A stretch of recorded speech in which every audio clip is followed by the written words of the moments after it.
वो कहते हैं ना, जैसे कोयले की खदान है और उस कोयले की खदान में एक हीरा छुपा हुआ होता है।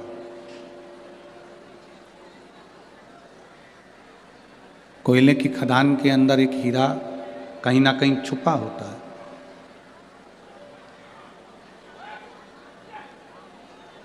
अब उस कोयले की खदान में से हीरे को ढूंढने के लिए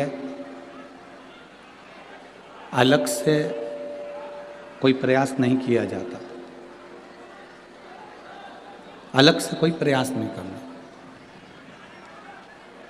कोयले की खदान में हीरा छुपा है, उस हीरे को प्राप्त करने के लिए अलग से कोई प्रयास नहीं। खदान में से हीरा निकलने के लिए केवल उस खदान को खोदा जाता है, कोयले की खदान को खोदा जाता है। जितना जितना खोदते जाते हैं आप, जितना जितना उसमें से कोयला निकालते जाओगे, तब कहीं ना कहीं किसी न किसी रूप में वो हीरा आपको प्राप्त हो जाता है, वो हीरा आपको मिल जाता है।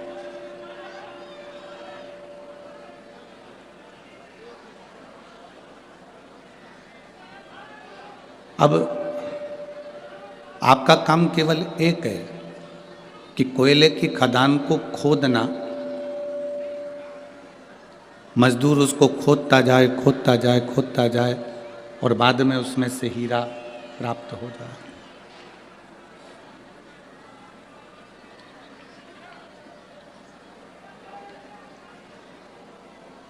बस मेहनत हमको करना है, संघर्ष हमको करना, थोड़ा परिश्रम हमको करना है। अगर हम मेहनत से पीछे हट गए, संघर्ष से पीछे हट गए, तो वो हीरा जो कोयले की खदान में है वो हमको मिलता नहीं है।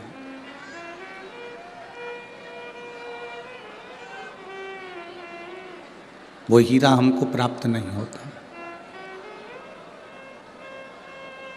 हम जितना जितना संघर्ष करेंगे, हम जितना जितना मेहनत करेंगे, अपना कर्म करेंगे, उसके अनुसार हमारे पास में वो हीरा अवश्य प्राप्त हो।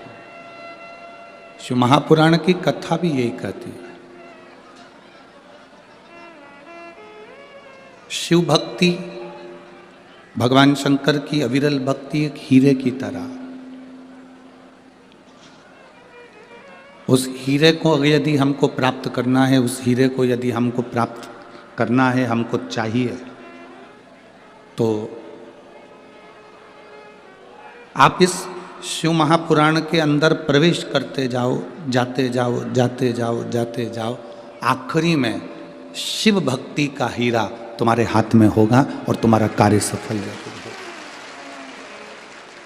अकाल मृत्यु वो मरे जो काम करे चंडाल का, काल उसका क्या बिगाड़े जो भक्त हो महाकाल का। जो शिव की आराधना करता है, शंकर की उपासना करता है, शिव भक्ति में डूबा रहता है, वो किसी अन्य से डरने की उसको जरूरत नहीं होती। उसकी भक्ति का बल उसके पास में होता, उसके विश्वास का बल उसके साथ में होता। आप इतनी इतनी दूर से कथा का रस तत्व ग्रहण करने के लिए आते हो, एक विश्वास के साथ आते हो, एक भरोसे के साथ आप यहां पहुंचते हो। महाराज, यदि आपका लक्ष्य पक्का है, आपकी मेहनत पक्की है, आपका परिश्रम पक्का है, आपका कर्म की प्रधानता पक्की है, तो ये निश्चित है कि शिव मिलेगा और आपका दुख कटेगा, ये निश्चित है। एक बड़ा अच्छा संवाद आता है स्वामी विवेकानंद जी का। स्वामी विवेकानंद जी के पास में एक व्यक्ति आकर बैठा।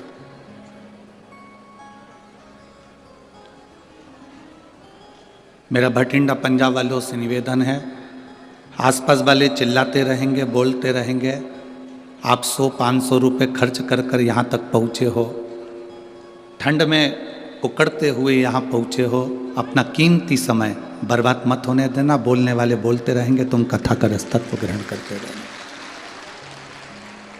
3 घंटे की कथा में से आधा घंटा आशीष भैया के पास चले जाता है, 2.5 घंटा आप सबको मिलता है।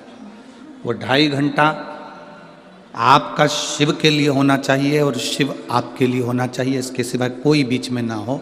आपकी भक्ति प्रबल करो। जब एकादशी का व्रत करते हो, चतुर्थी का व्रत करते हो, तीज का व्रत करते हो, तो कोई ना कोई परेशानी जरूर आती है। आप जब कथा श्रवण करने के लिए बैठोगे तो कोई ना कोई अड़चन जरूर आएगी, कोई सामने आएगा, कोई निकलेगा, कोई आएगा, कोई जाएगा।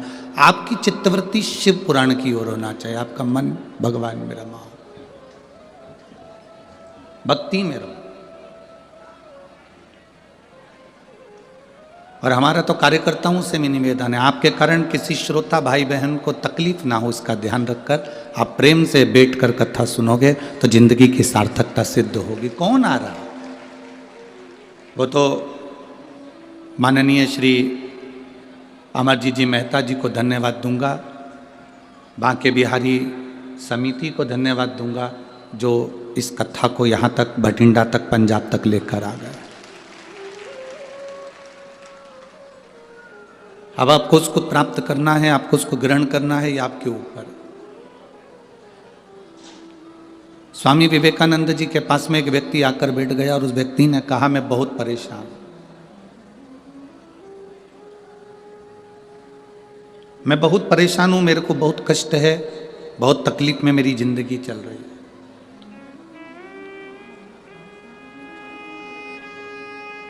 स्वामी विवेकानंद जी, मेरी परेशानी को समाप्त कर दीजिए। कल आपको कथा में कहा था, संत, साधु, गुरु 3 चीजों से दूर रहता है। जो गुरु नानक देव जी ने नामदेव जी को बताया था, 3 चीजों से संत, साधु, गुरु दूर रहता है। पहला नमस्कार, दूसरा चमत्कार और तीसरा नमस्कार। असली अगर गुरु है, असली अगर संत है, असली अगर साधक है, तो वो ये 3 चीजों से दूर है। उसको कोई मतलब नहीं इन 3 चीजों से। किसने प्रणाम करा, किसने नहीं करा, कौन ने भेंट चढ़ाई, कौन ने नहीं चढ़ाई, उससे कोई उसका मतलब नहीं, उससे कोई सब। मेरी भटिंडा की जीजियों और मेरे जीजाओं, मेरी बेटियों, बेटाओं, मेरी बहनों, मेरे भाई, अपनी चित्तवृत्ति में एक बात उतार कर रखना, जब तक आप शिव की शरण में नहीं गए तब तक दुख तुम्हारा है। और जिस दिन तुमने 1 लोटा जल महादेव को चढ़ाना प्रारंभ कर दिया तो तुम्हारा दुख महादेव का है। फिर तुम्हारा दुख तुम्हारा नहीं है, तुम्हारी तकलीफ तुम्हारी नहीं है, तुम्हारा कष्ट तुम्हारा नहीं है, फिर वो दुख महादेव का है।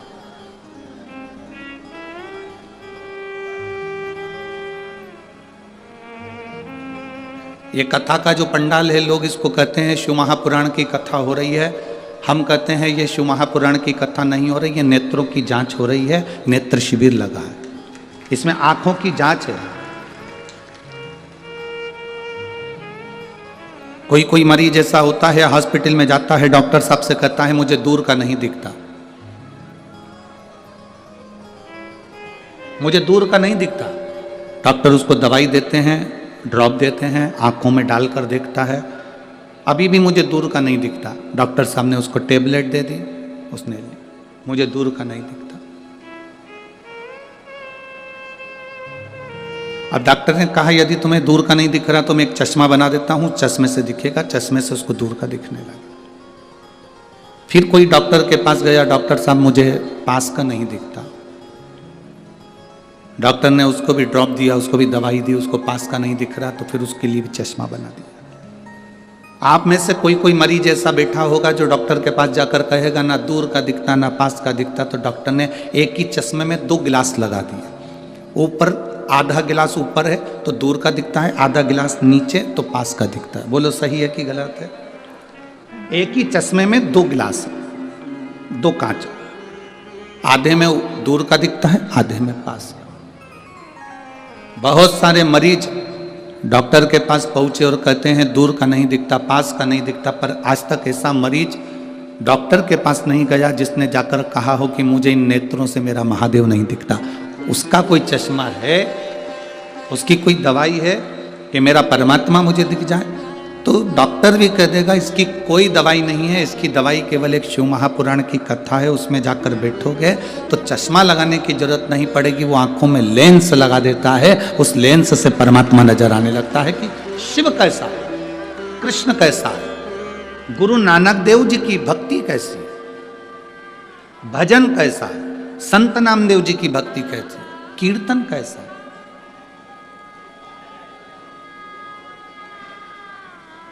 आप सब इस कड़कती हुई ठंड में, कड़कड़ाती हुई ठंड के अंदर स्टेडियम के एक एक कुर्सियां आप अगर देखेंगे तो सब भरी पड़ी है, पूरा ग्राउंड में पांव रखने की जगह नहीं है।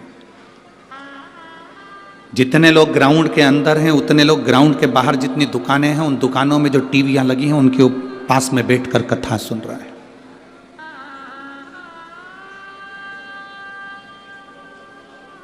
कई लोग पार्किंग से यहाँ तक नहीं पहुँच पाए तो पार्किंग में गाड़ी को खड़ी कर कर उसमें मोबाइल लगाकर बुजुर्ग बुजुर्ग माताएं, अन्य माताएं उसमें बैठकर टीवी उस मोबाइल पर कथा सुन रही हैं। शायद भटिंडा के इतिहास में ऐसा भक्ति शायद भटिंडा वालों ने कभी नहीं देखी होगी जो भक्ति का दर्शन यहाँ हो रहा है।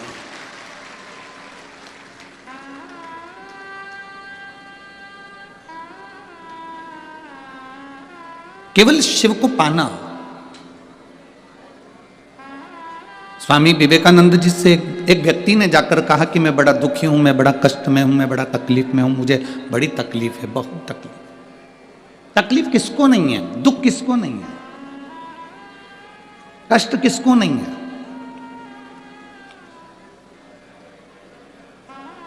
मेरी जीजियों, आप सब बैठे हो ना, ऐसा कोई व्यक्ति नहीं जिसके जीवन में दुख नहीं। आपका पेट दुखता होगा तो क्या हमारा पेट नहीं दुखता होगा? आपका सिर दुखता होगा तो क्या हमारा सिर नहीं दुखता होगा? आपके हाथ पैर दुखते होंगे तो क्या हमारे हाथ पैर नहीं दुखते होंगे? बड़े से बड़े महाराज को बुला लो, बड़े से बड़े महात्मा को बुला लो और बड़े से बड़े साधक को बुला लो जो कह दे कि मेरे जीवन में दुख नहीं है। दुख किसको नहीं है? कोई तन दुखी, कोई मन दुखी, कोई धन बिन रहत उदास, तुलसी या संसार में सुखी राम का दास। संसार में केवल एक सुख है जो परमात्मा की शरणागति है, जो भगवान की शरणागति है, जो भगवान की भक्ति है, जो भगवान का भजन, ये सुख है।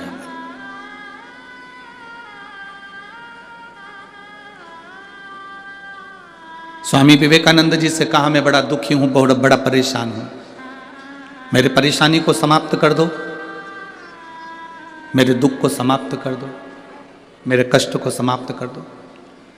स्वामी विवेकानंद जी ने कहा कि भाई देखो, तुम्हारा दुख मैं समाप्त कर दूंगा, मना नहीं, पर मेरे पास में कुत्ता है, मेरे पास में कुत्ता है, डॉग है, इस कुत्ते को ले जाओ, थोड़ा घुमा के वापस लिए।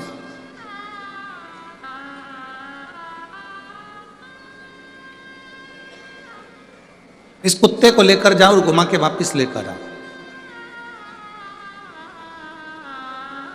स्वामी विवेकानंद जी से उस व्यक्ति ने कहा मैं कुत्ता घुमा कर लेकर आऊंगा, उसके बाद मेरी समस्या हल हो जाएगी, मेरा दुख मिट जाएगा। जाओ जाओ, पहले कुत्ते को घुमा कर लेकर आओ। स्वामी विवेकानंद जी ने उसको कुत्ता दिया, वो कुत्ता लेकर घुमाने के लिए गया, घुमाने के लिए लेकर गया, सब दूर घुमाकर वापिस आया। कुत्ता हाँप रहा था, बहुत तेज तेज हाँप रहा था, और जो घुमाने वाला व्यक्ति था वो आके खड़ा हुआ। स्वामी विवेकानंद जी ने पूछा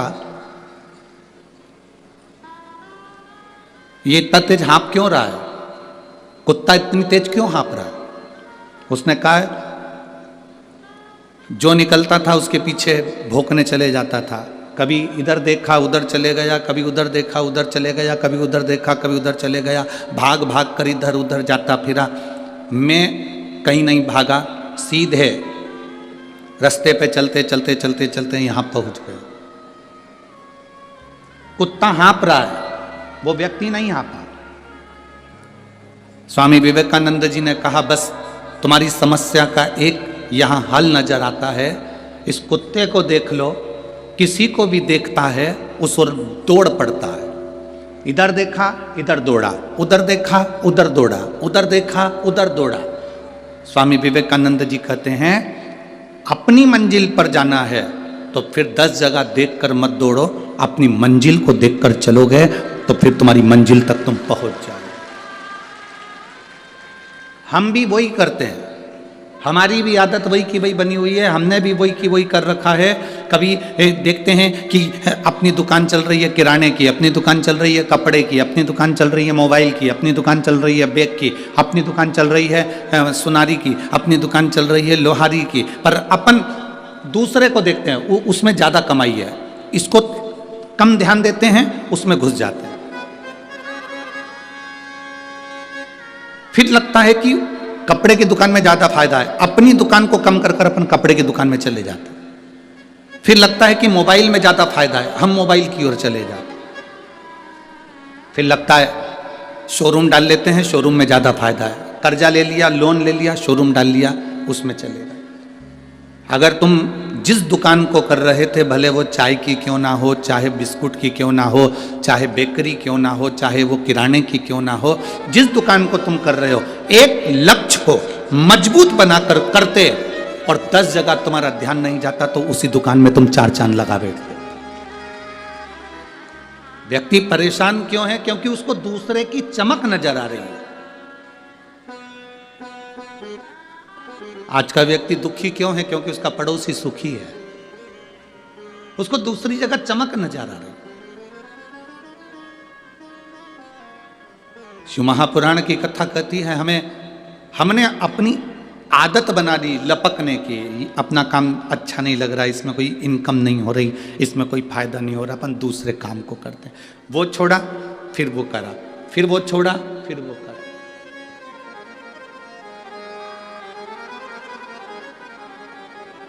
आप यदि अपने काम के प्रति प्रेम करते, अपने कार्य के प्रति तुम्हें प्यार होता, अपने काम के प्रति तुम्हारी लगन होती और प्रेम होता तो तुम उसमें बहुत आगे बढ़ जाते। एक नौकरी करने वाला व्यक्ति और एक दुकान करने वाला व्यक्ति, दोनों में अंतर होता है। नौकरी करने वाले व्यक्ति की ड्यूटी है सुबह 9 बजे से शाम को 5 बजे तक, किसी की ड्यूटी है 10 बजे से 7 बजे तक, किसी की ड्यूटी है 11 बजे से 9 बजे तक। नौकरी करने वाला व्यक्ति और दुकान धंधा करने वाला व्यक्ति, इसमें अंतर, दोनों में अंतर। नौकरी करने वाले की नौकरी 5 बजे तक ड्यूटी है, वो 4 बजे से घड़ी देखना चालू कर देता है। आप में कई लोग नौकरी वाले बैठे होंगे और ईमानदारी से बोलना सही है कि गलत है? बोलो बोलो, जम के बोला जरा, सही है ना? नौकरी करने वाला व्यक्ति 4 बजे से घड़ी देखना चालू कर देता है, 4 बजे से काम समेटना चालू कर देता है, 4 बजे से उसका ध्यान घड़ी पर जाना प्रारंभ हो जाता है कि 4 बजने वाली है, 5 बजने वाली है, 5 बजने, 4 बजे से वो घड़ी देखना चालू कर देता है। क्यों? क्योंकि उसको प्रेम नहीं है अपने कार्य से, प्यार नहीं है अपने कार्य से। हमेशा वो बॉस को कोसता रहता है, ऑफिसर को कोसता रहता है, काम के प्रति क्रोध आ जाता है, गुस्सा आ जाता है। नौकरी करने वाला व्यक्ति 4 बजे से अपनी घड़ी देखना चालू कर देता है, पर जिसकी दुकान होती है, व्यापार होता है, काम धंधा होता है, जिसकी दुकान है वो कभी घड़ी नहीं देखता, वो तो और सोचता है उसको, क्योंकि अपनी दुकान से प्यार होता है तो रात के 9 बजे तक भी ग्राहक आते रहे तो वो बैठा रहता है, क्योंकि उसको प्यार है अपने कर्म से, उसको प्यार है अपनी दुकान से, उसको प्यार है अपने व्यापार से।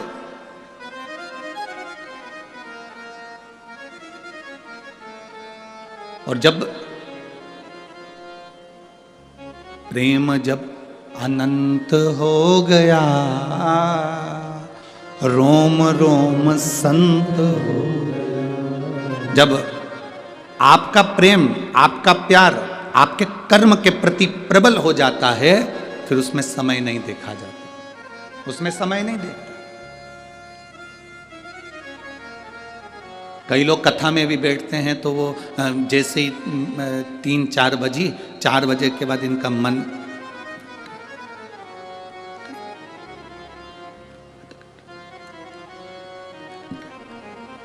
और कोई कोई कथा में बैठते हैं तो उठते से ही कहते हैं, समय मालूम ही नहीं पड़ता कहाँ चले गया।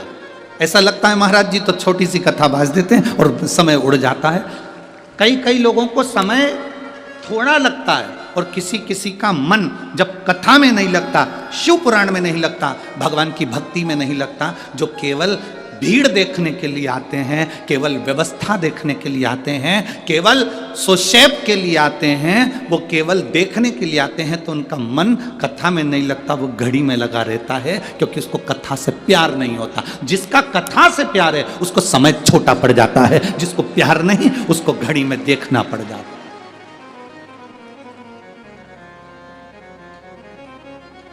आप जिसको स्नेह करते हो ना, आप जिससे प्रेम करते हो ना, और बहुत पक्का प्रेम है ना, तो उसके साथ अगर 4 घंटे भी बैठोगे ना तो यूं कहोगे अभी जा रहे हो, इतनी जल्दी क्या पड़ी तुम्हें घर जाने की। जिससे बहुत ज्यादा प्रेम है, बहुत ज्यादा स्नेह है,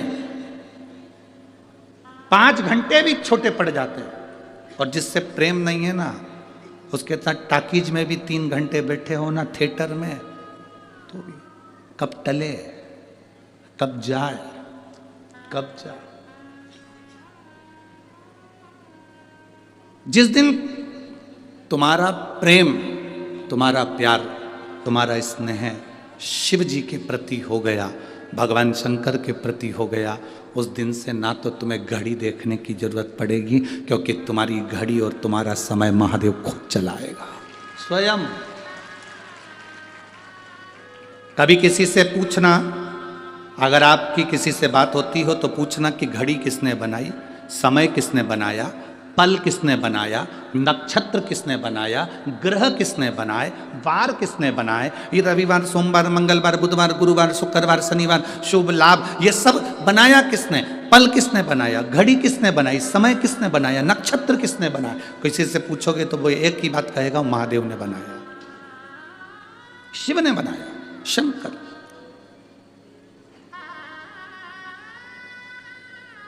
पहले परिवार में एक व्यक्ति के पास में घड़ी होती थी। किसके पास घड़ी होती थी? एक व्यक्ति के पास घड़ी होती थी, या घर में एक घड़ी होती थी और पूरे परिवार के पास में समय होता था। बोलो सही है? पूरे परिवार के पास में समय है। घड़ी पहले एक व्यक्ति के हाथ में होती थी, एक व्यक्ति के पास होती थी और पूरे परिवार में समय होता था। आज के जमाने में घड़ी सबके हाथ में है, पर समय किसी के पास नहीं है। समय किसी के पास नहीं है। 1 मिनट का भी समय पत्नी से बात करने का नहीं, 1 मिनट का समय भी पति से बात करने का नहीं, 1 मिनट का समय भी बच्चों के पास बैठने का नहीं, 1 मिनट का समय भी अपने भाई बंधु के पास बैठने का नहीं। कोई संबंध नहीं, कोई नाते नहीं, कोई रिश्ते नहीं। आज व्यक्ति अगर थोड़े समय के लिए मिलता भी है तो ऐसी बात करता है जैसे ताने दे रहा है, जैसे गाली दे रहा है, जैसे अपशब्द कह रहा है, जैसे अपशब्दों का उसने बाण छोड़ दिया। जब प्रेम, स्नेह, आसक्ति शिव के प्रति हो जाती है तो समर्पण पूरा। एक पत्र आया, देखिए।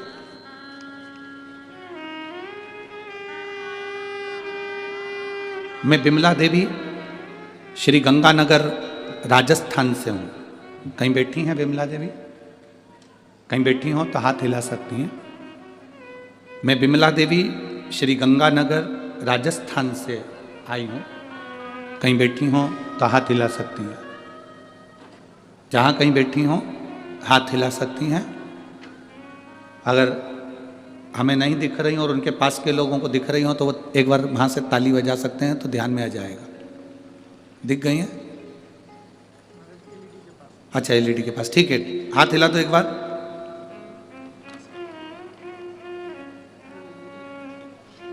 एक बार हाथ हिलाइए उधर से। हाँ ठीक है, दिख गए। मैं विमला देवी श्री गंगानगर राजस्थान से आई हूं गुरुदेव। पिछले साल मेरी बच्चादानी में कैंसर की गांठ थी। पत्र आप एलईडी पर भी पढ़ सकते हो, आस्था चैनल पर पढ़ सकते हो, मोबाइल पर देख सकते हो। मैं विमला देवी श्री गंगानगर राजस्थान से कथा सुनने आई हूँ। पिछले साल मेरी बच्चेदानी में कैंसर की गांठ थी और 4th स्टेज की। मैं उसका इलाज मैंने जयपुर से करवाया था। जयपुर में 4th स्टेज का इलाज करवाने के बाद भी मेरा तकलीफ मिटी नहीं। बहुत ज़्यादा मैं शिथिल हो गई, परेशान हो गई। तब मेरे पड़ोसन ने मुझसे कहा, टीवी पर कथा आती है, एक लोटा जल चढ़ाया करो। शिव जी को जल चढ़ाना प्रारंभ करा, एक बेलपत्र खाना प्रारंभ करा। मंदिर मेरे परिवार वालों को भेज देती क्योंकि मुझसे चला नहीं जाता था। 4th स्टेज का कैंसर लास्ट स्टेज में था और तकलीफ बहुत ज़्यादा थी। गुरुदेव उस बेलपत्र को लाकर खाना प्रारंभ करा, शिवजी का चढ़ा हुआ जल लेना चालू करा। श्री शिवाय नमस्तुभ्यम ये दिन भर जपती। और बाबा की कृपा का मैं क्या वर्णन करूं।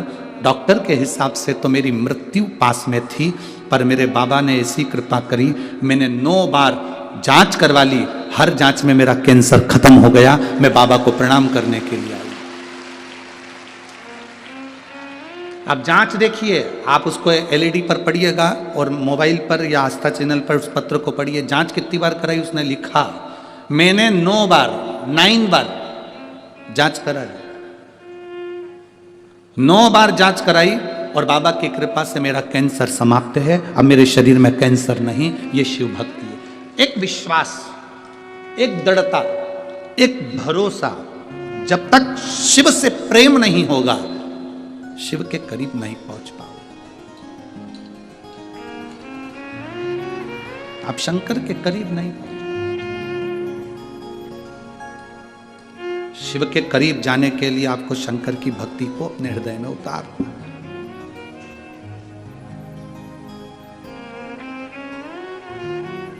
लगा थोड़ी तकलीफें हैं जिंदगी में। जिम काहे के लिए जाते हो? मेरे बेटा बेटी जिम जाते हैं। यहां पर भी बैठे होंगे बच्चे जो जिम जाते होंगे। जिम काहे के लिए जाते हो? शरीर को मजबूत बनाने के लिए। बोलो मेरी बेटा बेटी यहां बैठे होंगे जो जाते होंगे जिम, एक्सरसाइज करने के लिए। जिम काहे के लिए जाते हो? अपने शरीर को मजबूत बनाने के लिए। मजबूत।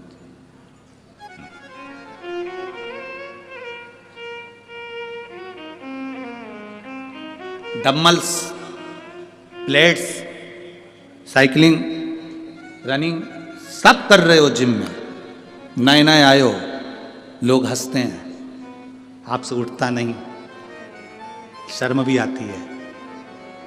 पर जिम में एक बात जरूर है, जिम के अंदर गाने लगा दिए जाते हैं। क्यों लगाते हैं गाने? कोई हंसे उस ओर तुम्हारा ध्यान ना जाए। साउंड तेज कर दिया जाता है एक्सरसाइज करते समय। जिम में साउंड बढ़ा दिया जाता है। हॉल में बहुत सारे बेटा बेटी एक्सरसाइज कर रहे हैं और साउंड तेज कर दिया, और तुम जिम में एक्सरसाइज कर रहे हो, तुम प्लेट्स लगा रहे हो, तुम डम्बल्स लगा रहे हो, तुम रनिंग कर रहे हो, तुम साइकिलिंग कर रहे हो, तुम बहुत कुछ कर रहे हो, और गाना क्यों लगाया जाता है? उस ट्रेनर से पूछो, जिम के ट्रेनर से पूछना कि तुमने ये गाना क्यों लगाया, तो वो कहेगा गाना लगाने का कारण केवल इतना है कि ये चिल्लाते रहेंगे, हंसते रहेंगे, बोलते रहेंगे, तेरा ध्यान गाने में हो और तेरा ध्यान अपनी काम में हो। काम में होगा और गाने में होगा तो इनको देखेगा नहीं, और देखेगा नहीं तो एक दिन तू अच्छा मजबूत हो जाएगा और दुनिया में नाम कर जाएगा। इसलिए ये इनको आसपास वाले चिल्लाएंगे। जैसे जिम मजबूत बनाने का काम करती है, उसी तरह शिव महापुराण की कथा भी मजबूत बनाने का काम करती है। तुम्हें इतना पक्का कर देती है शंकर जी के प्रति कि तुम्हारे भीतर वो बल आ जाता है कि अब दुनिया चाहे कुछ भी कहे, आग लगे बस्ती में, अपन रहो मस्ती में, शिव है मेरे साथ। मेरे साथ मेरा भोले बाबा, मेरे साथ मेरा शंकर है, मेरे साथ मेरा शिव है। अब मुझे भटकना नहीं है। अब मैं भटकूंगी नहीं, अब मेरा भटकना नहीं है। एक पत्र है, देखिए।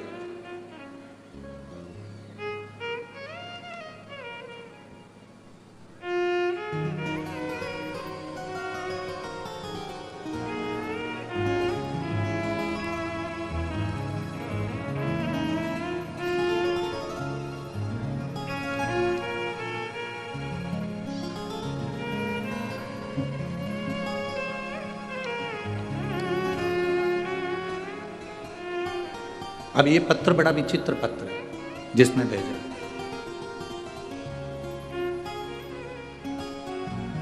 हॉस्पिटल का नाम भी लिखा है, जिस हॉस्पिटल में ऑपरेशन हुआ है। मैं विजय कुमार काला संगरिया, जेतो मंडी पंजाब से हूँ। कहीं बैठे हैं आप? हैं? श्री शिवाय नमस्तुभ्यं। हाथ हिला दो एक बार। मैं विजय कुमार काला संगरिया, जेतो मंडी पंजाब से हूँ। ये कितनी दूर है यहाँ से?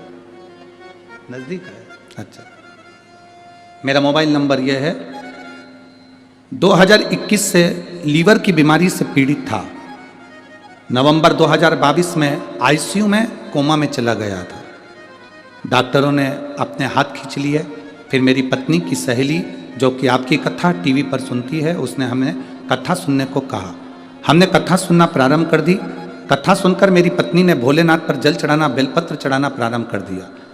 अप्रैल का महीना 2023 में पीजीआई चंडीगढ़ के डॉक्टर से बोला मेरे पेट में गठान हो गई है, जिसका सर्जरी कराना, ऑपरेशन कराना जरूरी है। सर्जरी के लिए मुझे अगस्त 2023 में पीजीआई चंडीगढ़ के ऑपरेशन थिएटर में ले गए।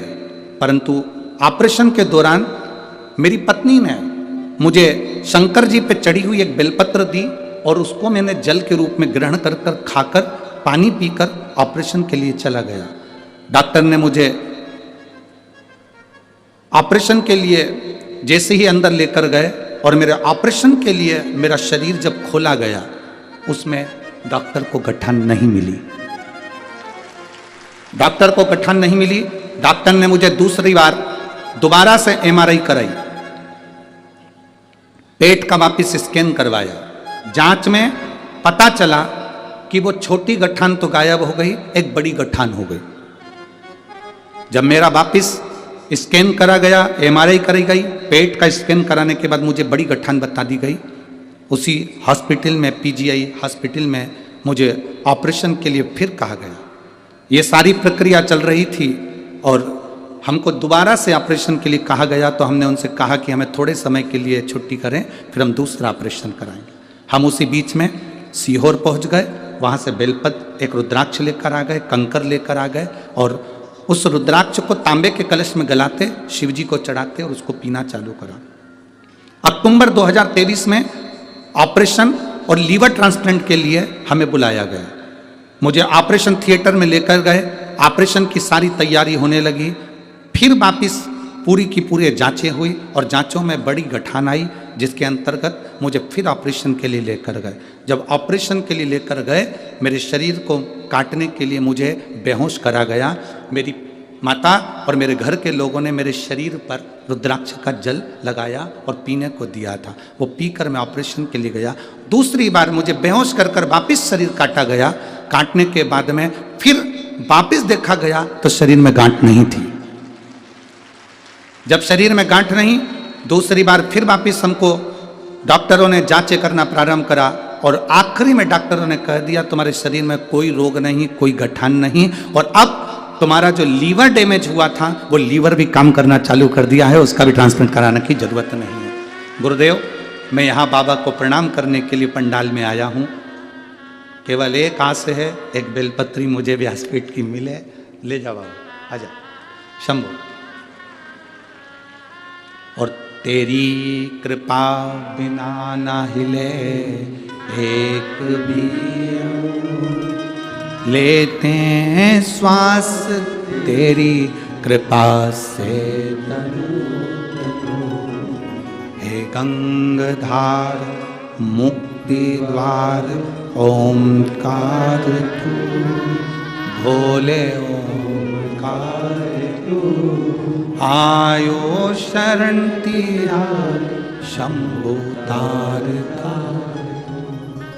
बखान क्या करूं मैं राखों के ढेर का। चपटी भभूत में खजाना कुबेर का।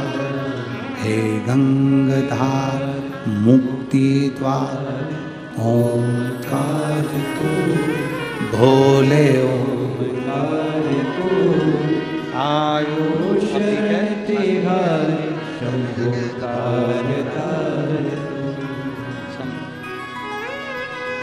गुरुदेव, मेरा लीवर भी ट्रांसप्लांट नहीं हुआ और मेरा लीवर काम करना चालू कर दिया। मैं बाबा को प्रणाम करने आया हूँ। शिव तत्व, पंजाब का ही रहने वाला हूँ, जेतो मंडी पंजाब से। ये शिव तत्व है, औघड़ी है शब्द, त्रिकालदर्शी है शब्द।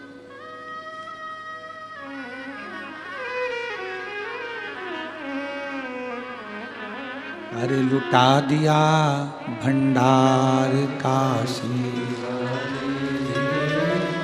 कर दिया माला। ये उसकी कृपा, उसकी उदारता, उसकी दया है। आपका विश्वास दृढ़ होगा, आपका भरोसा पक्का होना चाहिए। आप भगवान से प्रेम करेंगे तो वो प्रेम ऐसा ही थोड़ी ना चले जाएगा। कभी अपने आसपास में किसी के स्नेह को देखना। लड़की लड़का, जिस लड़की और लड़के का स्नेह होता है, उस लड़की का मोबाइल का बैलेंस भी वही डलवाता है। कौन डलवाए? बस वो इतना सा पूछता है, कल तेरा मैसेज क्यों नहीं आया? बैलेंस नहीं था।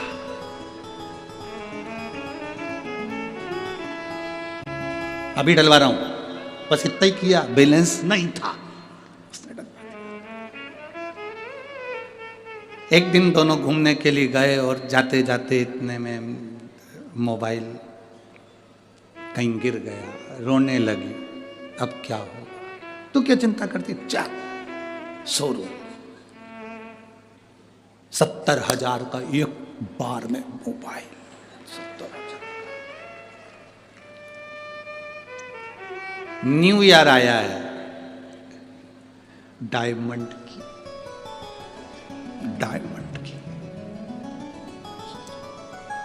प्यार में कितनी दमदारी है। मुंह से निकलता है और बैलेंस डल जाता है, मुंह से निकलता है मोबाइल आ जाता है, मुंह से निकलता है और डायमंड की रिंग आ जाती है, मुंह से निकलता है और सूट आ जाता है, मुंह से निकलता है चप्पल, मुंह से निकलता है डेंटिंग पेंटिंग का सामान आ जाता है। प्यार में कितनी दमदारी है। जब एक इंसान से प्यार किया तो ये सब कुछ मिल गया। भोलेनाथ से प्यार करा होता तो श्वास भी मिल जाए, श्वास भी, शरीर भी,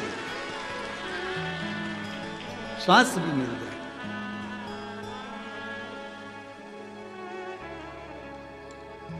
आपका स्नेह किसके प्रति है, वो कितना आपसे चाहता है, आप कितना उसको चाहते हो, ये मालूम पड़ता है।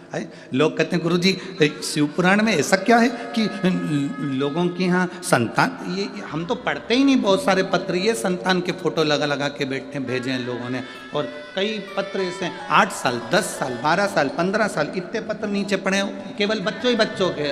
और सबके बच्चों के पत्र पढ़ेंगे तो बड़ी लोग बाग टीवी पे कहने लगेंगे, बताओ इतने सारे, महाराज तो आबादी बढ़ा रहा है।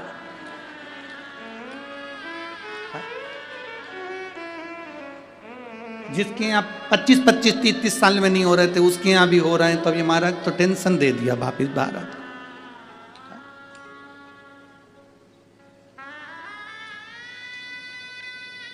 यहाँ लोग कहते हैं हम दो हमारे दो, महाराज तो बेलपत्री का प्रयोग ऐसा है कि एक ही बार में दो। अब ये भगवान, इसलिए हम थोड़ा पत्र भी कथा कर लें दो अच्छे से, नहीं तो ऊपर से दबाव आएगा कि अब ये क्या है, इतने ये प्रेम है, इसी को प्यार कहते हैं। किसी मनुष्य से करा तो उसने बैलेंस डलवा दिया, और मेरे भोलेनाथ से करा तो उसने तुम्हारी जिंदगी बना दी, जिंदगी जीवन।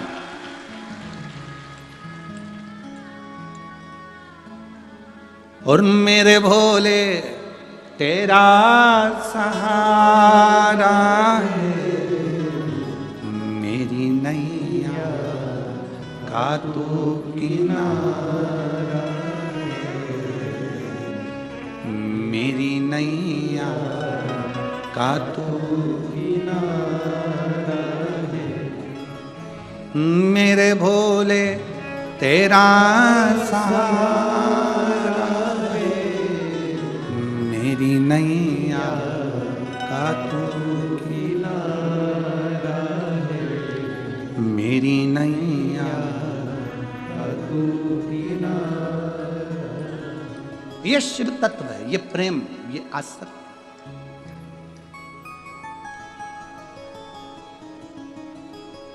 और यही स्नेह।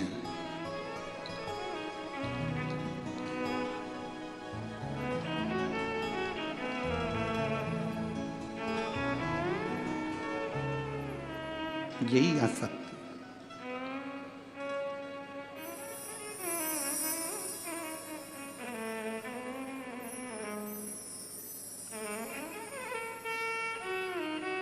भोले हो मेरे साथ तो चिंता फिर कैसी,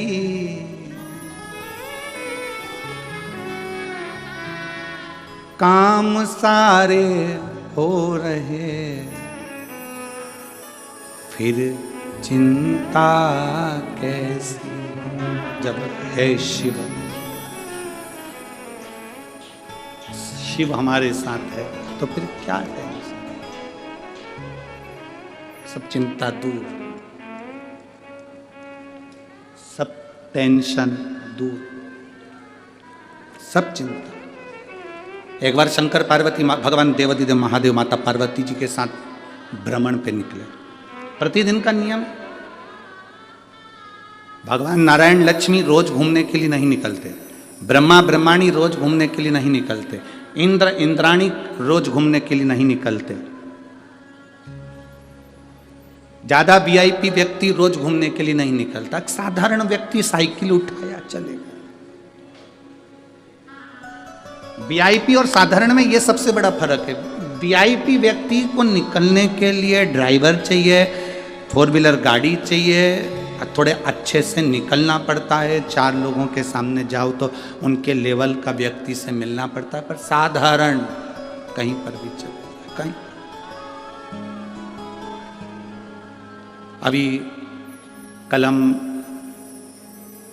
श्री अमरजीत जी मेहता जी से कह रहे थे कि हमने कई कथा करी, और जजमान लोग जो होते हैं, जो यजमान होता है वो तो बढ़िया अपने लिए सोफा मोफा लगाता है और सोफा और कुर्सी लगाकर बैठ के कथा सुनता है। तो हमने अमरजीत सिंह जी से कहा, मेहता जी से, कि बड़ी गजब की कथा है तुम्हारी भटिंडा की, एक भी सोफा दिख नहीं रहा और उस पर ना तुम बैठे दिख रहे हो है, ना तुम दिख रहे हो, बड़ी गजब कथा। तो कहा गुरुजी, हमारे यहाँ के कलेक्टर, एसपी और एसएसपी, डीएसपी, यहाँ तक कि बड़े से बड़े अधिकारी को भी हमने हाथ जोड़कर निवेदन कर लिया कि साहब सोफा लगाएंगे तो पीछे बैठने वालों को नहीं दिख पाएगा, इसलिए वो लोग भी कह दिए कि हम तख्त पर बैठ जाएंगे, गादी पर बैठ जाएंगे और कथा सुन। और हम मेहता जी आपको धन्यवाद देते हैं कि ऐसी सरलता आपके जीवन में होना चाहिए। ऐसी सरलता हर मनुष्य के मन में होना चाहिए। सहज बनो, सरल, इतनी सरलता होना चाहिए। शिव सरल है, शंकर एकदम सरल सहज।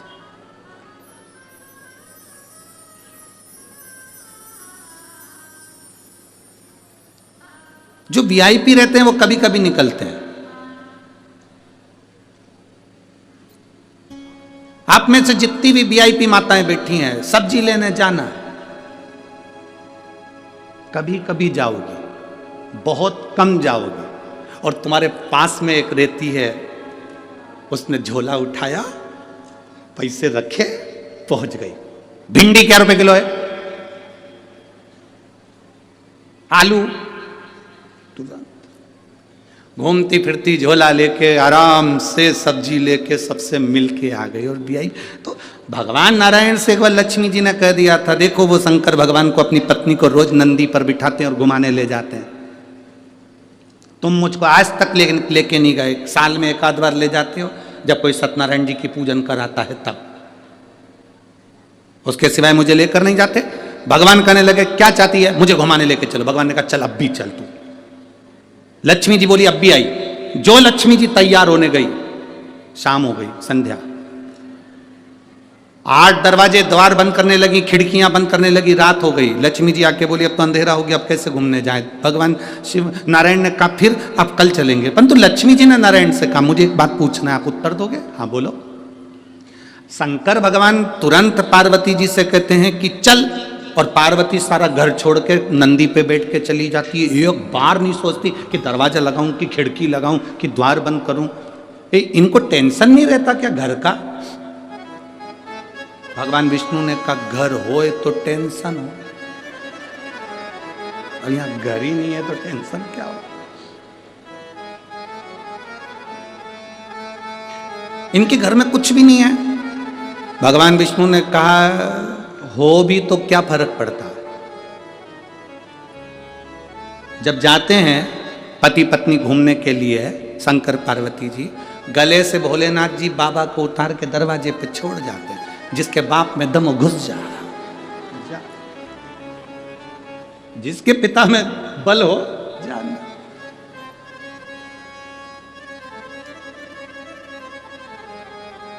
जितनी आसक्ति है हमारे पास में, जितनी आसक्ति, ये सब आसक्तियां हमको पकड़ कर रखती हैं। और जिस दिन हमने सोच लिया राम जी को खेत राम जी की चिड़िया, बस सोच के बैठ गए अब तो जाना है, अब भी आई। वीआईपी शंकर पार्वती बिल्कुल ये वीआईपी है ही नहीं। इनको तुम वीआईपी समझना भी मत हो। शंकर पार्वती को कभी वीआईपी मत समझो कि बहुत वीआईपी है। हाँ, कितने वीआईपी। आकड़िया की रोटी बनाई, काकड़िया की साग, पर से माता पार्वती जी पावे भोलानाथ मन शिव रटोरे। और छोड़ दो कपट मन शिव रटोरे। आकड़िया की रोटी बनाई, काकड़िया की साग, पर से माता पार्वती जी पावे भोलानाथ मन शिव रटोरे। और छोड़ दो कपट मन शिव।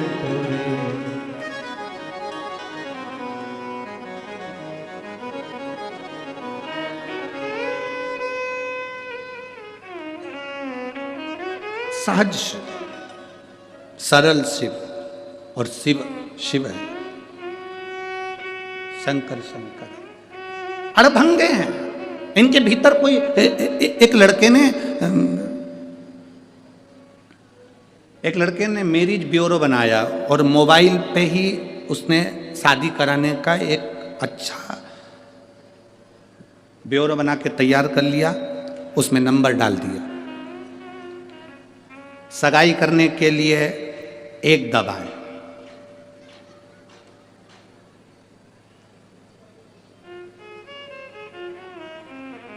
रिंग पहनाने के लिए 2 दबाएं,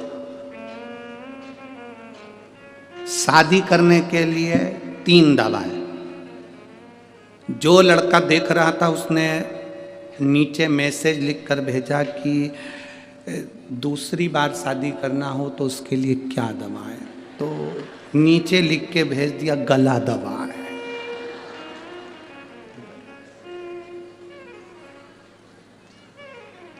लिख रहा है कि दूसरी शादी करना, तो पहली का दबा। सिर्फ अड़भंगे शंकर, अड़भंगे, शिव शिव है अड़भंग। दोनों घूमने के लिए जा रहे हैं। अब शंकर पार्वती जब दोनों घूमने के लिए चले तो शिव जी कभी खड़ाऊ नहीं पहनते, शंकर भगवान कभी जूता चप्पल नहीं पहनते, नंगे पैर। आपने किसी भी जगह पर शंकर भगवान के पाँव में खड़ाऊ नहीं देखी होगी। भगवान नारायण के पाँव में खड़ाऊ देख लोगे, ब्रह्मा जी के पाँव में खड़ाऊ देख लोगे, पादुका देख लोगे, राम जी की खड़ाऊ देख लोगे, कृष्ण भगवान के पाँव में पादुका देख लोगे, पर भोलेनाथ जी के चरणों में, काल भैरव के चरणों में, शंकर जी के चरणों में, महाकाल कुबेर भंडारी के चरणों में कभी पादुका, चप्पल, जूता नहीं देखोगे। नंगे पैर चलते, नग्न पैर। शिव जी चल रहे थे, पार्वती जी के साथ घूमते घूमते उनके पांव में कांटे चुभ रहे थे, पत्थर चुभ रहे थे। पांव में कांटे चुभे हुए हैं, पत्थर चुभे हुए हैं। पार्वती जी ने शंकर जी को हाथ पकड़कर बिठाया, बिठाकर कहा, बाबा, भोलेनाथ जी से बोली, आपके पांव में कांटे चुभे हुए हैं। पार्वती जी ने कहा, जरा पांव ऊंचा करो, मैं तुम्हारे पांव से कांटे निकाल के फेंक दूं। मैं तुम्हारे पांव से एक कंकर निकाल कर फेंक देती हूँ, पत्थर निकाल कर फेंक देती हूँ, पांव ऊंचा करो। शिव जी बोले, नहीं। शंकर जी बोले, मेरे पांव में तो ढेर सारे कांटे चुभे हैं, ढेर सारे पत्थर चुभे हैं, तो इनको निकाल कर फेंकते क्यों नहीं हो? शंकर भगवान बोले, ये मेरे पांव में चुभ गए, ये मेरी शरण में आ गए। जो शरण में आ गया उसको अपने से दूर कैसे कर दूं? उसको तो मैं अपने पास रखता हूं। ये मेरी शरण में आ गए, भले मुझे कष्ट दे रहे हैं, भले मुझे तकलीफ दे रहे हैं, भले मुझे दुख दे रहे हैं, भले मुझे चुभ रहे हैं, भले मुझे कष्ट मिल रहा है, पर ये मेरी शरण में है। और मेरी शरण में है तो मैं इनको दूर नहीं कर सकता। ये मेरी शरण में तो मैं इनको दूर नहीं करूंगा, मैं इनको दूर नहीं कर सकता। जो एक बार मेरी शरण में आ गया, फिर मैंने उसको छोड़ा नहीं है। भले उसने छोड़ दिया, भले वो कांटा है, भले वो पत्थर है, भले वो बेकार है। शिव महापुराण की कथा कहती है, जिसने जिंदगी में आपके भटिंडा में कथा चल रही है और आपने अगर 7 दिन में से एक दिन भी शिव महापुराण की कथा पंडाल में बैठकर सुन ली, तुम शंकर के होकर शंकर तुम्हारा हो गया। तुम छोड़ दोगे पर महादेव नहीं छोड़। तुम भले छोड़ दो पर महादेव नहीं छोड़ेगा। शिव तुम्हें पकड़ कर रखेगा। तुम्हारी दुख की घड़ी आएगी, तकलीफ की घड़ी आएगी, कष्ट की घड़ी आएगी, मेरा शंकर तुम्हारे पास में खड़ा मिले। एक पत्र है, देखिए।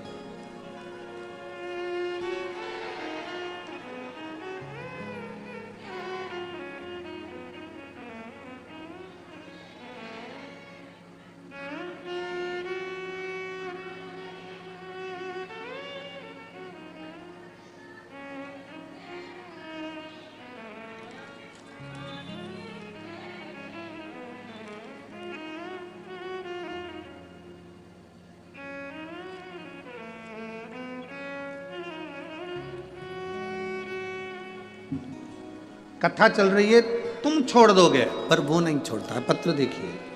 मेरा नाम बबीता पति श्री शंकर लाल, मोबाइल नंबर मेरा ये है। गुरुग्राम हरियाणा से आई हूँ। कहीं बैठी हो तो हाथ हिला सकती हूँ। अगर कहीं बैठी हो, आप ही हैं, हाथ हिला दो एक बार। श्री शिवाय नमस्ते। मेरा नाम बबीता पति श्री शंकर लाल, मोबाइल नंबर ये, गुरुग्राम हरियाणा से आई हूँ। मेरे बाबा ने मुझ पर बहुत कृपा करी है गुरुदेव। बेटे का सीए क्लियर नहीं हो रहा था, सीए की पढ़ाई कर रहा था, क्लियर नहीं हो रहा था। बेटा हार गया था, हताश हो गया था। शिव जी को जल चढ़ाने का मैंने उसको कहा। मेरा बेटा शंकर जी के मंदिर जाना चालू करा, शिव जी पर जल चढ़ाता, उसके बाद भी उसका सीए क्लियर नहीं हुआ, हार गया। उसने सोचा, माँ भोलेनाथ ने मेरा नहीं सुना। हम आपसे एक बात पूछना चाहते हैं, एग्ज़ाम देना है तो क्या पेपर के टाइम पर ही पढ़ोगे? जम के तो बोलो। पूरे साल पढ़ाई करोगे तब तो परीक्षा के टाइम पर पास होगे। उसी तरह पूरे साल पढ़ाई भी करो, मेहनत भी करो, और पूरे साल शिव जी पर एक लोटा जल चढ़ाते रहो तो निकलोगे ही पक्का है। मेरे बेटे ने कहा मैंने जल चढ़ाया, इसके बाद भी भोलेनाथ ने मेरी नहीं सुनी। मैंने अपने बेटे से कहा तू चिंता मत कर, बाबा तुझे पास करेगा ही, तू अपनी मेहनत कर। सियोर वाला महाराज कहता है खूब मेहनत करो, खूब पढ़ाई करो, अब की बार डबल पढ़ा, डबल मेहनत कर। मेरे बेटे ने मेहनत करी, शिवजी पर जल चढ़ाना फिर प्रारंभ करा, छोड़ा नहीं। हम छोड़ देते हैं भोलेनाथ को, पर भोलेनाथ हमें नहीं छोड़ता। अब की बार मेरे बेटे ने जो मेहनत करी और शिवजी पर जल चढ़ाना प्रारंभ करा, एक बेलपत्र पर शहद लगाकर शिवजी को चढ़ाया और बाबा की कृपा से मेरा बेटा सीए हो गया। मैं बाबा को यहाँ प्रणाम करने आया। दोनों हाथ हिला दो एक बार, हर हर महादेव। बैठिए, शिव तत्व की प्राप्ति है, शिव की भक्ति, शिव की उदारता। बैठिए, शिव की करुणा। हम भूल जाएं महादेव को, पर महादेव हमको नहीं भूलते। हम भूल जाएं शंकर को, पर शंकर हमें नहीं भूलते।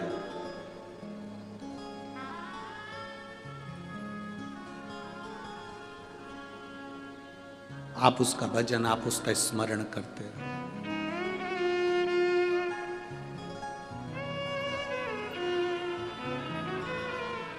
और जब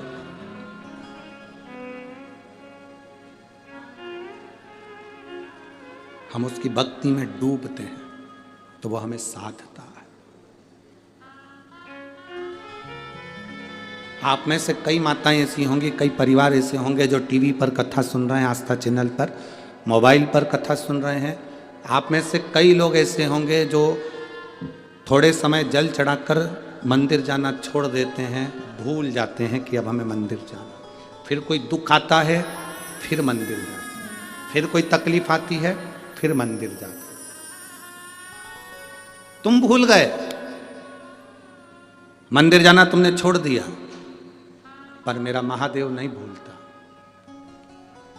जो प्रेम करने वाले होते हैं, प्यार करने वाले, स्नेह करने वाले होते हैं, उसकी शादी भले कहीं पर भी हो जाए, पर स्नेह कभी समाप्त नहीं होता, वो दिल में रहता जरूर है। जब दिखेगा तब उसको लगेगा कि हाँ स्नेह है, प्रेम है। भले उससे कोई मतलब नहीं है, उससे मिलना नहीं है, उससे कोई संबंध नहीं है, पर देखने पर भी प्रेम। शिव ऐसे ही हैं। आप जल चढ़ाना छोड़ भी दिए, थोड़े दिन बाद महादेव तुम्हारी दुख की घड़ी में तुम्हारे दरवाजे पर आना नहीं छोड़ता, वो आता जरूर है। आएगा, तेरी चौखट।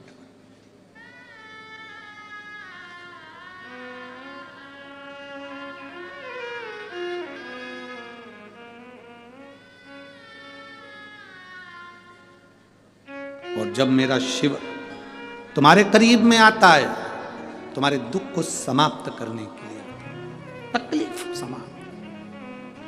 आप आए हो, बहुत दूर दूर से आए, कड़कड़ाती ठंड में आए, पहुंच गए, पहुंचे। आप पहुंचे जरूर।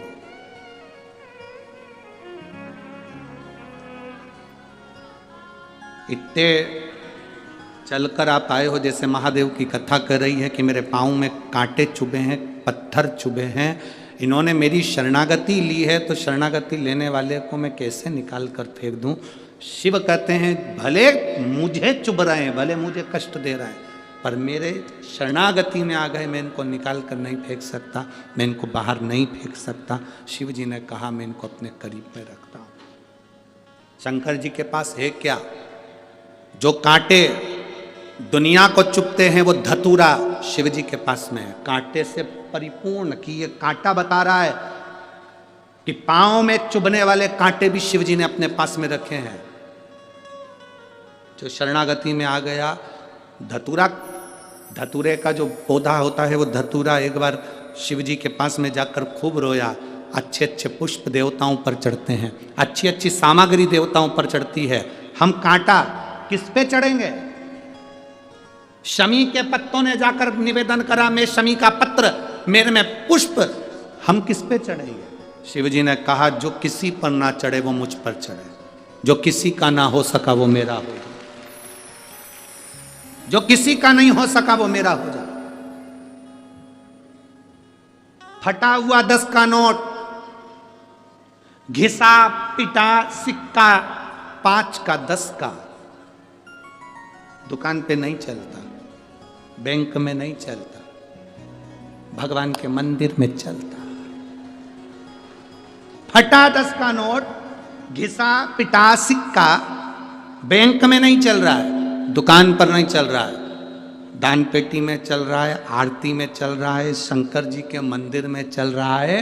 तो किसी ने पूछ लिया भोलेनाथ से, लोग नया कड़कड़ाता हुआ 100 का नोट 500 का नोट तो दुकान पे लेकर जाते हैं, चल जाता है, अच्छे अच्छे सिक्के बैंक में चल जाते हैं, और फटा हुआ नोट तुम्हारे मंदिर में शंकर जी देकर चले जाते हैं। तुमको बुरा नहीं लगता ये फटा हुआ देगा? शंकर जी बोले सबको मालूम है जो कहीं नहीं चलेगा वो मेरे पास चलेगा, सबको मालूम, जो कहीं नहीं चलता वो मेरे पास चलेगा, जो किसी काम का नहीं वो मेरे काम का। अब बताओ, तुम बताओ किसके काम का? धतूरा किसके काम का है? शंकर जी के काम का। बेलपत्र किस काम की? शिव जी के काम की। सांप, आप में से कितने लोग होते जो अपने घर में सांप पाल लेते हैं? कुत्ता पाल लोगे, गाय पाल लोगे, बकरी पाल लोगे, तुम चूहा पाल लोगे, जो पक्षी पाल लोगे, पर कोई नहीं होगा जो सांप पालेगा। भटिंडा में हो तो बात दूसरी है, हमारे क्षेत्र में तो सांप पालता है, किसी काम का नहीं। बिच्छू कानों में डाले हो, तुम में से कितने लोग हैं जो बिच्छू को पालेंगे? बिच्छू तुम्हारे पास में आ जाए तो भाग जाओ, पर बिच्छू भी उसने पाल रखा। जो किसी काम का नहीं वो मेरे काम का। भूत किसको अच्छे लगते हैं? प्रेत किसको अच्छे लगते हैं? पितर किसको अच्छे लगते हैं? डाकनी किसको अच्छी लगती है? असुर किसको अच्छे लगते हैं? राक्षस किसको अच्छे लगते हैं? भूत प्रेत डाकनी पिशाचनी चुड़ैल भयंकर, ये किसको अच्छे लगेंगे? किसी देवता को अच्छे नहीं लगते। भगवान विष्णु की शादी हुई, किसी को नहीं बुलाया। ब्रह्मा जी की शादी हुई, किसी को नहीं बुलाया। इंद्र की शादी हुई, किसी को नहीं बुलाया। राम जी की शादी हुई, किसी को नहीं बुलाया। भगवान कृष्ण की शादी हुई, किसी को नहीं बुलाया। शंकर भगवान ने पहला निमंत्रण इनको दिया, तुम मत आओ, इनको आने दो। जिसको कोई नहीं पूछता उसको महादेव पूछते हैं, जिसको कोई नहीं बुलाता उसको महादेव बुलाते हैं। बड़े बड़े वीआईपी मंदिर में जाने के लिए तुमको 100, 500, 50, 200 रुपए का पास लेना पड़ेगा, पर महादेव के पास जाने के लिए कोई पास नहीं चाहिए। तुम तो एक लोटा भर के जाओ और जल चढ़ा के हर हर महादेव वापिस। बोल बम का नारा है, बाबा एक सारा, बस उसके पास पहुंच गए, उसके नजदीक पहुंच गए, उसके करीब पहुंच गए, उसके नजदीक।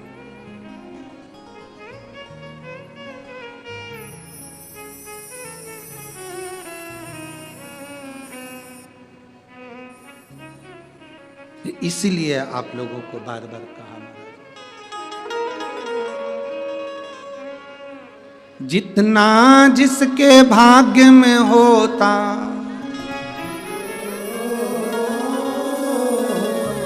जितना जिसके भाग्य में होता उतना ही वो पाता है। और मेरे बाबा के दरबार में सबका खाता है, शिव लहरी के दरबार में सबका खाता है। भोले बाबा के दरबार में सबका खाता है, भोले बाबा के दरबार में सबका खाता है। वो सबका खाता है, यहाँ पर सबका खाता है,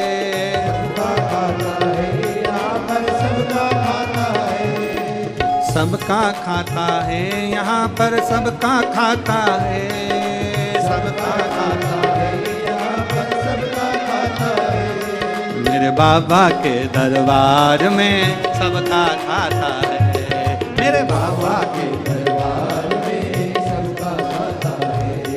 भोले बाबा के दरबार में सबका खाता है, भोले बाबा के दरबार में सबका खाता है।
जगत की इच्छा मत कर तू इंसान, मत कर तू इंसान, मत कर तू इंसान। ओ धर्म की है जगत की इच्छा मत कर तू इंसान, मत कर तू इंसान, मत कर तू इंसान। जैसा तेरा कर्म है वैसा हो,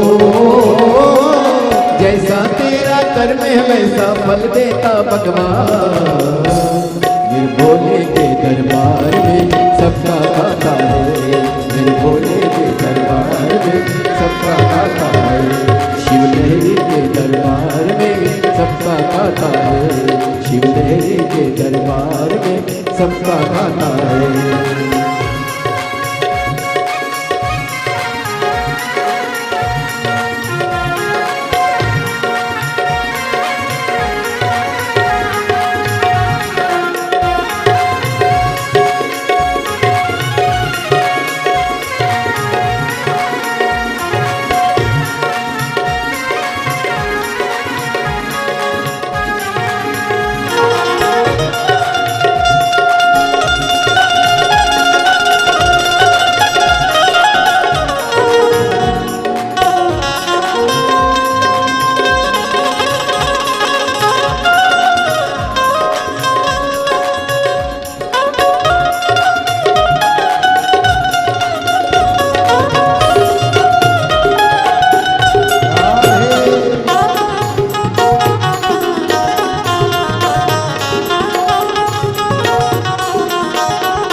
समझ ले मानो तू है 2 दिन का मेहमान, 2 दिन का मेहमान, 2 दिन का मेहमान।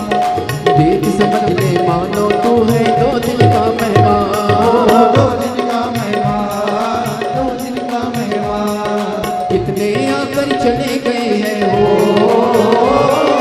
कितने आकर चले गए कोई जाने को तैयार। मेरे भोले के दरबार में सबका खाता है, मेरे भोले के दरबार में सबका खाता है। शिव सबके दरबार में सबका खाता है, मेरे भोले के दरबार में सबका खाता है।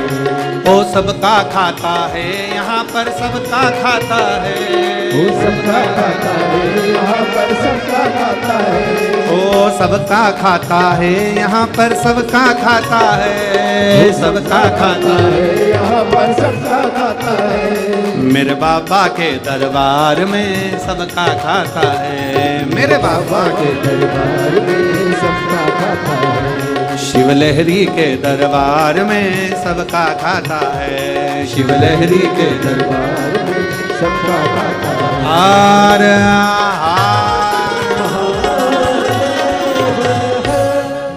अपने स्थान पर बैठकर भगवान देवाधिदेव महादेव से अपने मन की बात बड़े भाव के साथ आनंद से दिल से कहिए, बाबा उसको श्रवण करे। भाव से कहेंगे सुनेगा, दिल से कहेंगे मेरा बाबा सुनता जरूर। जहाँ जगह मिले वहाँ बैठकर बोलिएगा, जहाँ जगह मिल जाए वहाँ भाव से बैठकर दिल से कहेंगे। जो कार्यकर्ता खड़े हैं वो भी बाबा से प्रार्थना करना शिव महापुराण के पंडाल में बैठकर अपने दिल की बात बाबा से कही हुई खाली नहीं जाती। जब हम श्री शिवाय नमस्तुभ्यम कहते हैं तब मेरा देव अधिदेव महादेव हमारी ओर दृष्टि करता है। जैसे किसी का नाम पुकारो तो वो पलट कर देखता है कि मुझे किसने बुलाया। श्री शिवाय नमस्तुभ्यम बोलने वाले व्यक्ति को मेरा महादेव कैलाश पे से नेत्र खोलकर देखता है कि मुझे पुकारा किसने। आप सब जिन जिन को आता है अपने उच्च स्वर में यहाँ तक आवाज आए ऐसे भाव से पुकारते श्री शिवाय नमस्तु श्री शिवाय नमस्तु श्री शिवाय नमस्तु श्री शिवाय नमस्तु श्री शिवाय नमस्तु भोला सब दुख काटो ओ भोला सब दुख काटो। शिव शंकर जपूं तेरी माला भोले बाबा जपूं तेरी माला भोला सब दुख काटो ओ भोला सब दुख काटो। वेश है मंगल मंगलकारी वेश है मंगल मंगलकारी शमशान वासी हमारा शमशान वासी हमारा ओ भोला सब दुख काटो ओ भोला सब दुख काटो। भगवान देव अधिदेव महादेव की कथा कहती है, भगवान शिव का संवाद करता है। शिव की शरणागति दिवस में हम सभी प्रवेश करेंगे और आप सभी को ज्ञात है सिद्धपुर नगरी सीहोर की पावन धरा पर विशाल कुबेरेश्वर धाम की स्थापना होने जा रही है। यह एक ऐसा धाम बनने जा रहा है जो 12 ज्योतिर्लिंग के मध्य में केंद्र में स्थापित होगा। कंकर शंकर की वो धरा, कंकर शंकर की वो पावन भूमि जप स्थली है, तप स्थली है, साधना स्थली है, आराधना स्थली है। भगवान की कृपा दृष्टि इस धरा पर विद्यमान होती है क्योंकि सेवा का कार्य भी इस धरा से प्रतिदिन विद्यमान होता है और सेवा ही संकल्प है। इस मूल मंत्र को लेकर श्री विठलेश सेवा समिति हमेशा तत्पर रहती है, हमेशा आगे रहती है। चाहे गौ माता की सेवा हो या फिर वृद्ध जनों की सेवा हो या फिर किसी भी प्रकार से स्वास्थ्य संबंधित सेवाएं हो, श्री विठलेश सेवा समिति हमेशा बढ़ चढ़कर भाग लेती है। भोजन भंडारा प्रतिदिन सुचारू रूप से चलता है जिसमें लाखों सैकड़ों हजारों भक्त प्रतिदिन भोजन भंडारे का आनंद लेकर अपने जीवन को कृतार्थ करते हैं, आनंद में करते हैं। और सेवा के अनेकों प्रकल्प इस धरा से हमेशा विद्यमान होते हैं। आप सभी को ज्ञात है कि 251 कमरों की एक विशालतम धर्मशाला भी बनने जा रही है जिसका निर्माण कार्य सुचारू रूप से चल रहा है। लगभग 12 से 13 हॉल भी इस धर्मशाला के अंतर्गत बनाए जाएंगे। भक्त बड़े ही आराम से रुककर इस धर्मशाला में भगवान का भजन कीर्तन कर सकेंगे और अपने जीवन को कृतार्थ में कर सकेंगे। तो आप भी इन प्रकल्पों से जुड़ सकते हैं, पूज्य गुरुदेव के साथ में खड़े हो सकते हैं। देखिए, सेवा हमारे जीवन में मूल होती है। सेवा हमेशा हम सभी को बढ़ चढ़ कर करना चाहिए। तो आप भी इन सेवा के प्रकल्पों से जुड़ना चाहते हैं, पूज्य गुरुदेव के साथ में खड़े होना चाहते हैं, तो श्री विठलेश सेवा समिति का account number, 2 account number TV screen पर चल रहे हैं, उसमें अपनी सेवा की सहयोग राशि समर्पित कर सकते हैं और अपना नाम व्हाट्सएप पर आप भेज सकते हैं। इसी क्रम में जिन दानदाताओं ने, जिन भामाशाहों ने, जिन लोगों ने अपनी सहयोग राशि बाबा कुबेरेश्वर धाम हेतु सेवा के लिए प्रदान करी, उन सभी पावनसारी पुण्यसारी दानदाताओं के नाम मनोज श्याम बाबूजी शुक्ला ठाणे महाराष्ट्र से सुंदर 501 रुपए की सहयोग राशि आपने समर्पित की। सुशीला जयंतीलाल जी कोटक की तरफ से अमरावती महाराष्ट्र से सुंदर 500 रुपए। साहेब सिंह जी यादव की तरफ से वृंदावन धाम से सुंदर आपने 1101 रुपए की सहयोग राशि समर्पित की। शिव कुमार जी सादा महाराष्ट्र से सुंदर 1151 रुपए की सहयोग राशि आपने समर्पित की। गुप्तदान में पुणे महाराष्ट्र से सुधा 500 रुपए। अजय सिंह जी की तरफ से उड़ीसा से सुधा 500 रुपए। सीमा जी शर्मा की तरफ से आगरा उत्तर प्रदेश से 500 रुपए। अनिल जी वर्मा बेंगलोर से सुधा 500 रुपए। विष्णु जी कटारा की तरफ से दिल्ली से सुधा 500 रुपए। इंद्रजीत जी वर्मा दिल्ली से सुधा 500 रुपए। शंकर जी वाजपेयी की तरफ से कानपुर उत्तर प्रदेश से सुधर 5100 रुपए की सहयोग राशि आपने बाबा कुबेरेश्वर धाम हेतु समर्पित की। बहुत बहुत बधाई। सुधा विचार आपके सहयोग राशि आपने समर्पित की। प्रवीण राजेश सिंह जी राजपूत की तरफ से सुरपुर महाराष्ट्र से सुधर 1008 रुपए की सहयोग राशि आपने समर्पित की। संदीप जी प्रभाकर नाड़े की तरफ से जलगांव महाराष्ट्र से सुधा 500 रुपए। प्रभावती जी सिवने की तरफ से कुरई से सुधर आपने 500 रुपए की सहयोग राशि समर्पित की। युवा रानी जी साहू की तरफ से रायपुर छत्तीसगढ़ से सुधा 551 रुपए। बंसी जी साहू की तरफ से कोरबा छत्तीसगढ़ से सुधा 500 रुपए। करनाल जगदीश चंद्र जी की तरफ से अलवर राजस्थान से सुधा 700 रुपए। गणेश पांडुरंग जी की तरफ से पुणे महाराष्ट्र से सुधा 500 रुपए। जयश्री सुरेश जी निकाम की तरफ से जलगांव महाराष्ट्र से सुधा 500 रुपए। जितेंद्र जी भावसान सिलवासा से सुधा 500 रुपए की सहयोग राशि आपने समर्पित की। पूनम योगेश जी शर्मा अहमदाबाद गुजरात से सुधा 500 रुपए। विद्यासागर जी ऋषि जी की तरफ से दिल्ली से सुधा 500 रुपए। कुसुमलता जी निषाद की तरफ से दुर्ग छत्तीसगढ़ से सुधा 500 रुपए। पार्थ जी की तरफ से सुधा 500 रुपए।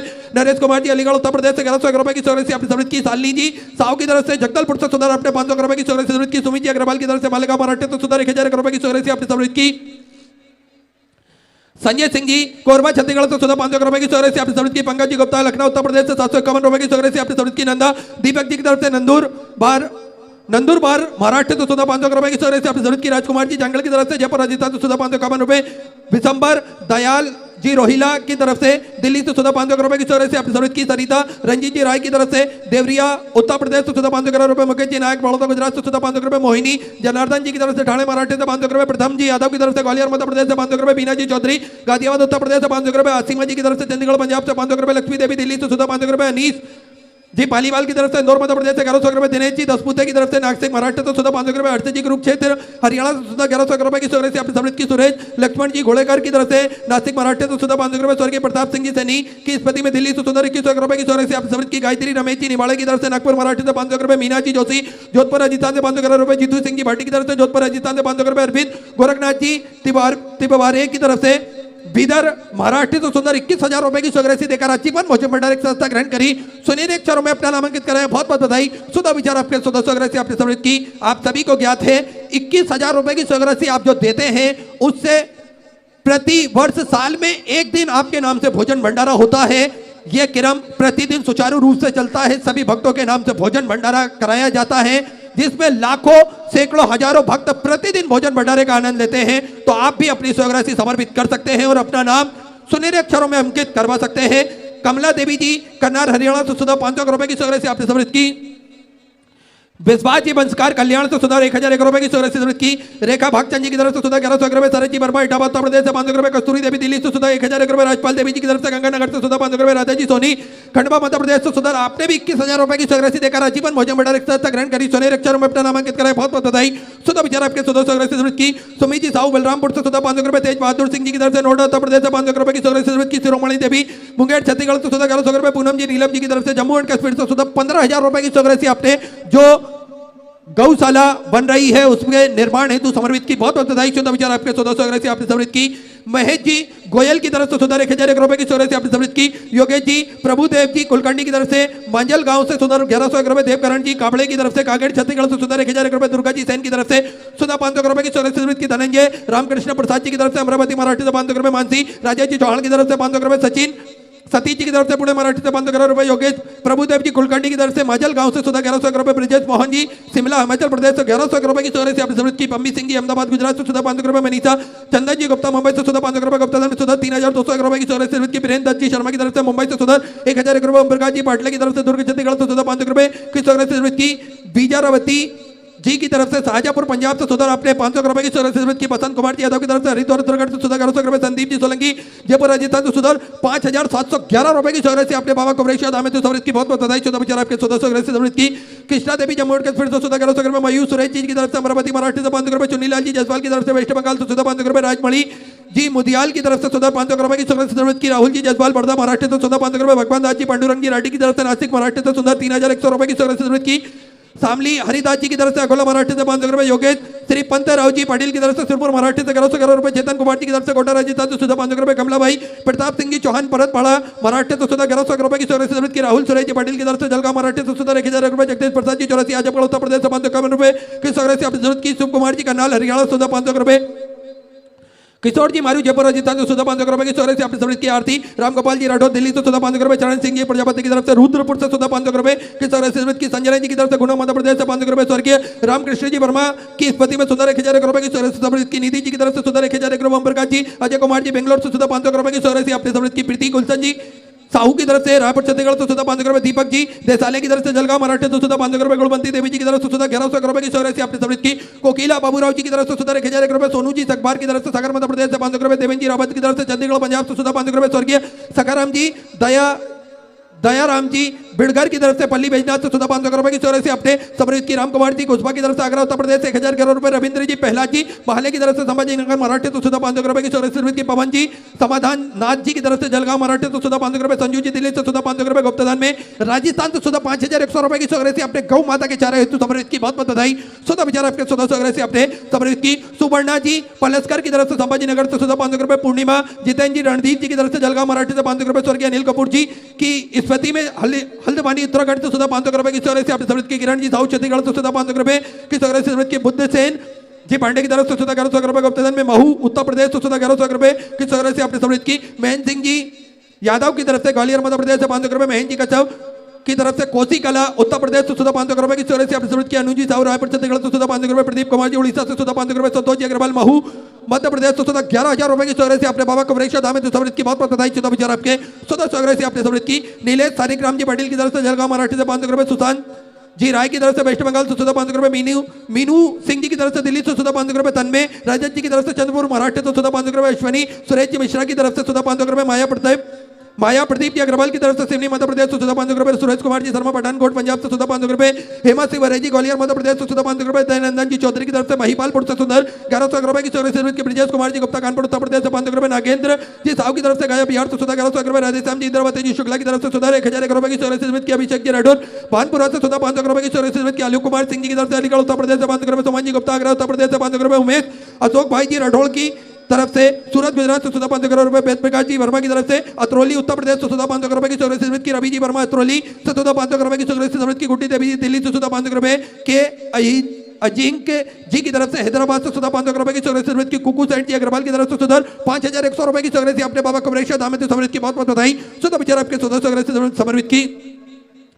कुंती जी अग्निहोत्री की तरफ से बेंगलोर से सुधा 1100 रुपए, सेल्जा जी जोशी जलगांव महाराष्ट्र से सुधा 500 रुपए, वंदना जी खांगले की तरफ से अमरावती महाराष्ट्र से 500 रुपए, रूपा सिंह जी की तरफ से सुपौल से सुधा 1100 रुपए की स्वगृह से की। पाटिल पंडित संतोष जी की तरफ से महाराष्ट्र से सुधा अपने 1001 रुपए की स्वगृह से समृद्ध की। सावित्री जी उपाध्याय जौनपुर उत्तर प्रदेश से सुधा 1001 रुपए की स्वगृह से आपने समृद्ध की। चंदन नितिन जी की तरफ से अमरावती महाराष्ट्र से सुधा 500 रुपए, पप्पूलाल जी राम अवतार जी की तरफ से नागपुर महाराष्ट्र से सुधा आपने 500 रुपए की स्वगृह से समृद्ध की। दिनेश चंद्र जी देवड़ा की तरफ से रतलाम मध्य प्रदेश से सुंदर 500 रुपए की स्वगृह से आपने समृद्ध की। अरुणा बावन राव जी की तरफ से नागपुर महाराष्ट्र से सुधा 11000 रुपए की स्वगृह से आपने बाबा कुबरेश्वर धाम में समृद्ध की बहुत बहुत बधाई। सुधा विचार आपके 14 स्वगृह से समृद्ध की। सभी दानदाताओं को मैं हृदय की अनंत गहराई से नमन करता हूं, दंडवत करता हूं, प्रणाम करता हूं। सुधा स्वगृह से आपने समृद्ध की। जो भक्त अपनी स्वगृह से मंदिर, गौशाला, वृद्धाश्रम, अन्य क्षेत्र बाबा कुबरेश्वर धाम में समर्पित करना चाहते हैं, वे टीवी स्क्रीन पर श्री बिठले सेवा समिति के 2 अकाउंट नंबर चल रहे हैं, एक्सिस बैंक का और सेंट्रल बैंक ऑफ इंडिया का। दोनों में से किसी भी अकाउंट में अपनी स्वगृह से आप जमा कर अपना नाम व्हाट्सएप पर भेज सकते हैं। और जो भक्त अपनी स्वगृह से यहाँ बठिंडा पंजाब की पावन धरा पर समर्पित करना चाहते हैं, वे विगत 7 दिनों के लिए श्री बिठले सेवा समिति का जो दान कार्यालय लगा हुआ है, उन दान कार्यालय में अपनी स्वगृह जमा कर अपने नाम की रसीद प्राप्त कर सकते हैं। आइए सीधे व्यासपीठ की शरण में चलते हैं। पूज्य गुरुदेव के सानिध्य में सुंदर हम सभी आज कथा के तीसरे दिवस में प्रवेश करेंगे। जय जय श्री राधे, हर हर महादेव, श्री शिवाय नमस्तुभ्यं।